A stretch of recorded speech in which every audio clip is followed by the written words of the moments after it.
Why submit to God? Give me a suitable fulcrum, and I will give you a bar to lift the planet Earth. These are Einstein's words. Does this apply to physics only, or does it also apply to thoughts, morality, and concepts? Does the human mind need a central starting point, and then it moves to the right or to the left, or rather in the right or the wrong direction? Or is it better to leave everything to be relatively determined in different times and places?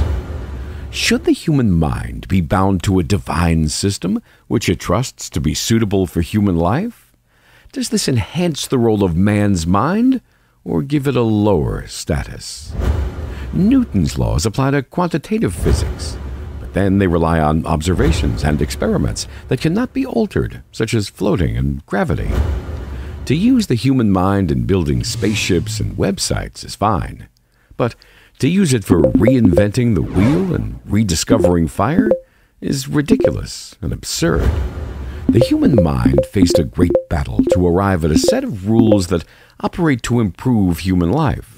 In the process, the human mind had to go from one extreme to another, and to rise from absurdity to logic.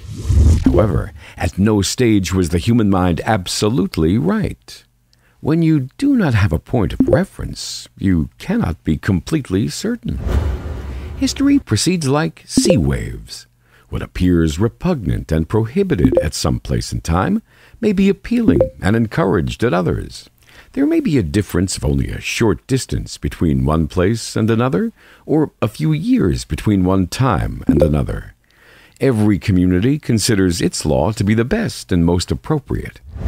Only a few decades ago, black people were not allowed to use the same seats that the white people used in public transport in the United States. To use public toilets or water taps by a black person was a punishable offense and seen as repugnant by the great majority of white people. To advocate full equality between whites and blacks was to them sheer idiocy. Laws change with time and place. Without a clear standard of reference, how are we to distinguish right from wrong?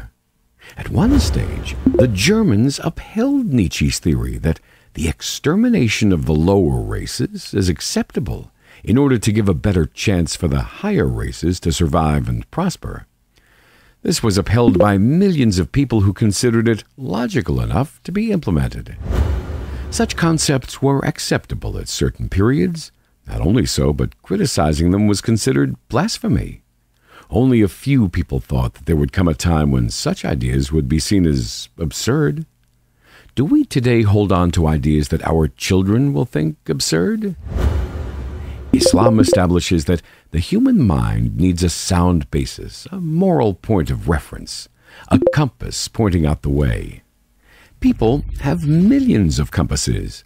Indeed, everyone has his or her own moral indicator. Wherefrom can we have a primary indicator? And if we find one, how do we know it's the right one?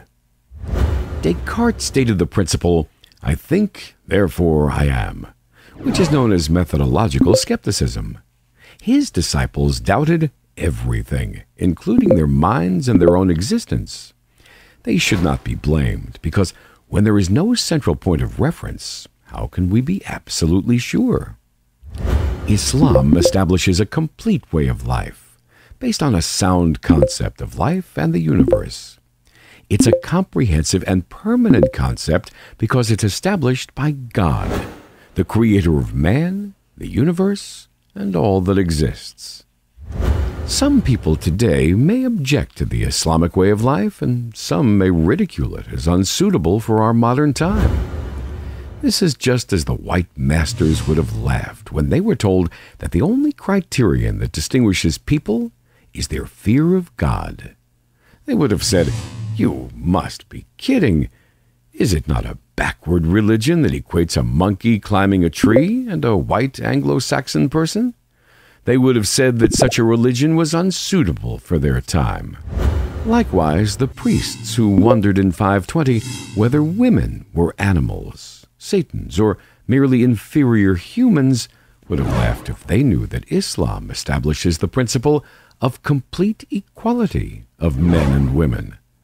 they would have said that it was a religion that did not suit their age. Should we ask which Islamic principle you find unsuited for your own age?